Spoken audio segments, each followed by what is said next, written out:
Bonjour tout le monde, mon nom est Yves Pinsonneau, je suis technicien senior chez L'Or Photo à Saint-Jean-sur-Richelieu. Et aujourd'hui, journée spéciale, on a reçu nos premiers appareils photo Fujifilm XS10 et nous allons faire une ouverture de boîte. Alors, allons-y. Je procède à l'ouverture. Le manuel d'instruction, évidemment, se trouve en premier plan. Et cette fois-ci, ça j'aime beaucoup, Fuji, merci beaucoup.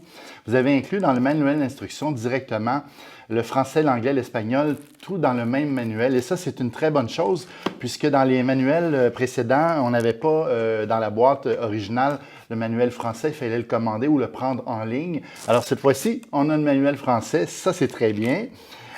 J'ouvre donc. Comme d'habitude, c'est toujours très bien emballé le matériel avec Fujifilm. L'appareil, pas de surprise, c'est un appareil très compact avec une très belle prise en main. Donc, je trouve que c'est confortable. On touche et on a tout de suite un appareil qui est confortable, qui est facile à utiliser, qu'on n'a pas peur d'échapper. Ça me convient, j'aime vraiment beaucoup, beaucoup.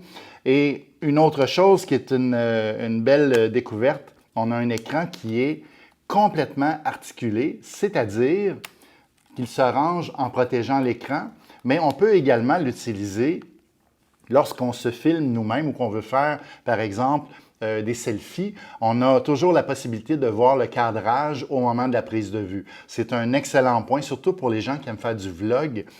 Ça permet évidemment de mieux se cadrer sans problème. Oui, donc un appareil qui me rappelle étrangement le format des appareils de Sony, par exemple la série Alpha 6000, la série 6000, 6100, 200, 300, 400, 500.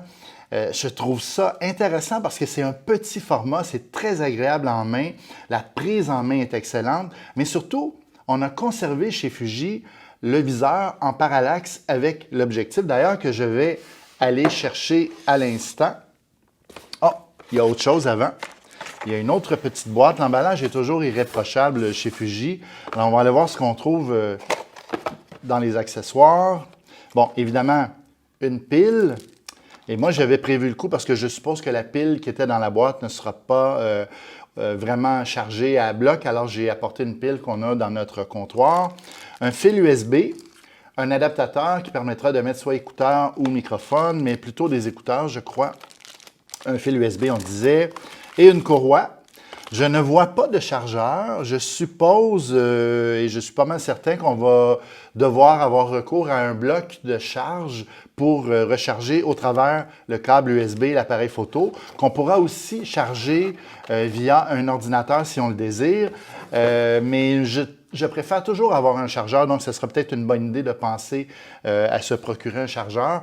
En passant, la pile, c'est exactement la même pile qu'on retrouve dans la série XT1, 2 et 3 et les XT10, 20 et 30 également. Donc, c'est la pile 126S. Donc, si vous avez déjà un appareil XT3, XT2 ou XT1 ou encore les appareils XT10, 20, 30, vous allez pouvoir utiliser les mêmes piles pour alimenter votre boîtier d'appareil photo. Je vais pousser la boîte sur le côté. On va aller voir du côté de l'objectif. Celui-ci, cet ensemble-ci est l'ensemble avec le 1855 Fujifilm, qui est en fait c'est un Fujinon 1855 avec un pare-soleil.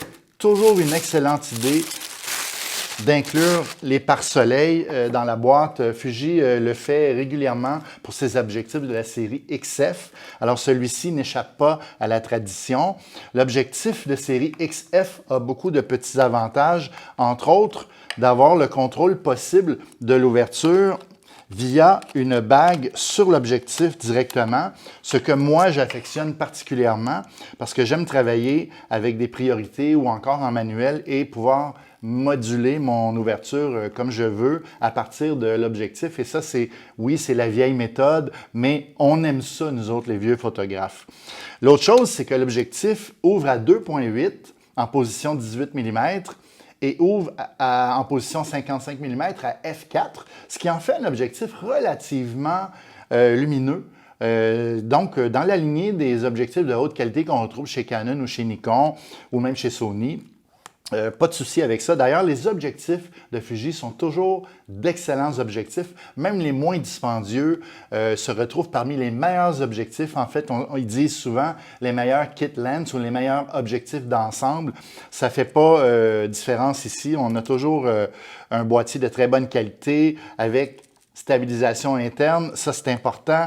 Un stabilisateur sur le sensor, sur le capteur.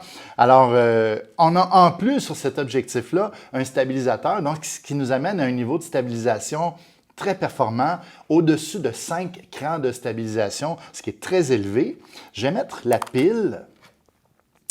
Je suppose que je vais retrouver, comme d'habitude, oui, c'est ça, on me demande de placer heure et date et tout ça. Je vais outrepasser tout ça. Système de mise au point excessivement rapide. C'est très peu hésitant. C'est même rapide, rapide, rapide. On peut évidemment utiliser l'appareil en mode complètement silencieux si on le désire, mais pas très bruyant au déclenchement, c'est même subtil. Ça ressemble beaucoup à ce qu'on retrouve sur la série XT10, 20, 30. Donc, subtil au niveau du déclenchement. Les contrôles sont très agréables. On a la possibilité de programmer les différents boutons, comme on l'a toujours eu sur les appareils Fuji. Ce qui est un peu différent des appareils plus haut de gamme chez Fuji par rapport aux anciennes versions, c'est qu'ici, on a une molette qui permet tout de suite de sélectionner son mode d'exposition avec donc la molette sans avoir à faire des facéties avec, je pense au XT1, XT2, XT3, XT4, où c'est pas si évident de placer le mode priorité ouverture, priorité vitesse, le mode P ou encore le mode manuel. Là, ici, on a tout ce qu'il faut et on a évidemment le sélecteur pour aller en mode complètement automatique où à ce moment-là, l'appareil va piloter toute l'exposition. Chose intéressante, touchscreen et l'appareil réagit très rapidement, très fidèlement. Rien à dire de ce côté-là, ça fonctionne très bien.